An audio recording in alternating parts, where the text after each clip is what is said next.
Hello everyone, सबैजनालाई मेरो नमस्कार छ। आज चाहिँ म के भन्न चाहन्छु भने के देखाउन चाहिरहेको छु भने सबैजनालाई एकचोटि स्मरण रहोस् भन्ने कुरा।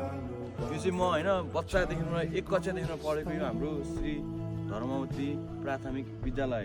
हाम्रो दाजुभाइ काका काकीहरू अब दिदी बहिनीहरू सबैजना पढ्यो होला क्या। धेरै भयो, 80 वर्षै भयो त होइन, भयो नि त 80 वर्ष श्री धर्मवती के अरे प्राथमिक विद्यालय भने कसो सब थाहा नि त। हाम्रो दिदी दाजुभाइ बहिनीहरू सबै होइन सब पढ्यो नि त।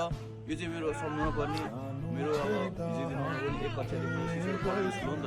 धेरै माया लाग्छ। तर के भने अहिलेको जो अवस्था चाहिँ अब सबै भनौँ न, अब सबै स्कुल सानो स्कुलहरू सबै ठुलो स्कुलमा के अरे माध्यमिक लेभलको स्कुलमा सबै मर्ज गरिसकेको छ।